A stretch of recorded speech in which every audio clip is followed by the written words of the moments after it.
What's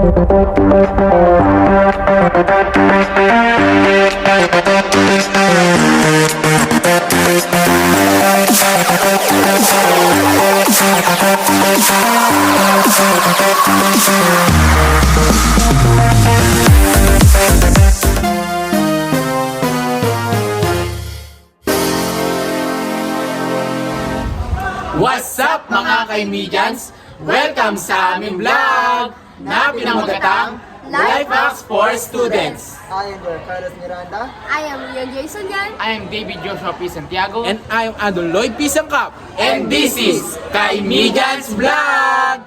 Tara! Ngayong araw, ibabahagi namin sa inyo ang ilang time management hack na alam namin na makakatulong sa inyo sa pag-aaral. Alam naman natin na mahirap pagsabay ng pag-aaral, mga gawain sa bahay, at oras ng pagpapahinga.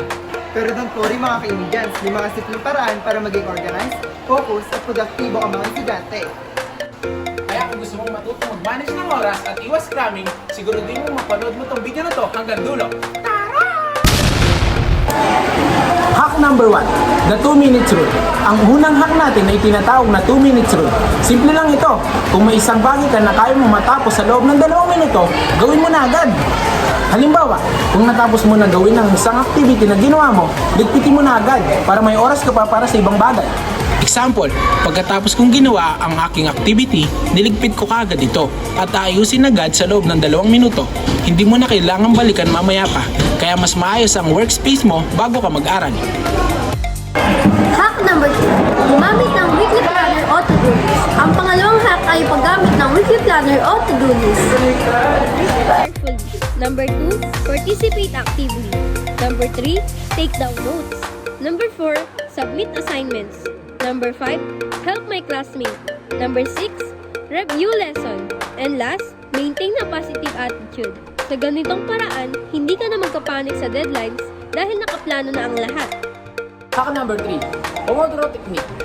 Ang pangatlong hack ay tinatawag na Pomodoro Technique. Ito ay isang time management method kung saan mag-aaral ka ng 25 minutes tapos magpapahinga ka ng 5 minutes. Kung magre-review ka para sa exam, hatiin mo sa 4 na Pomodoro sessions.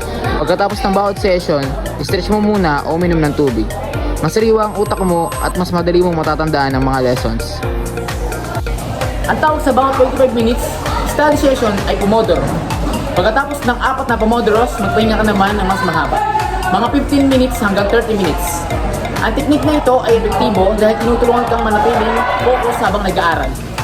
Hindi mo kailangan pilitin ang sarili mo mag-aaral lang tuloy-tuloy na maraming oras. Mas mabisa ang pag-aaral kapag binibigyan mo rin ng pahinga ang isip mo.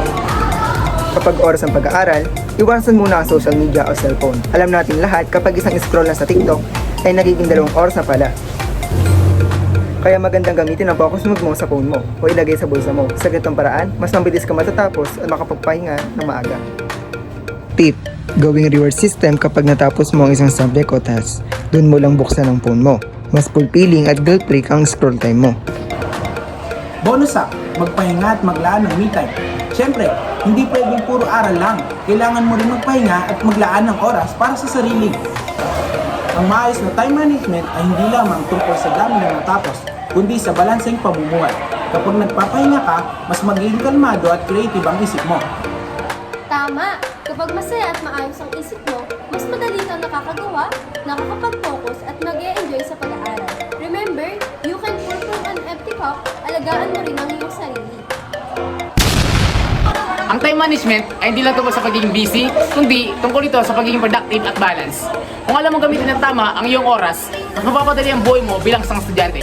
Tandaan, tuloy ng araw at umiwas sa distraction. Gawin agad ang kaya at maglaan ng oras para magpahinga. Sa huli, hindi lang grades ang sukatan ng pagiging matagumpay, kung hindi kung paano mo nababalanse ang pag-aaral at kasiyahan sa pag-aaral.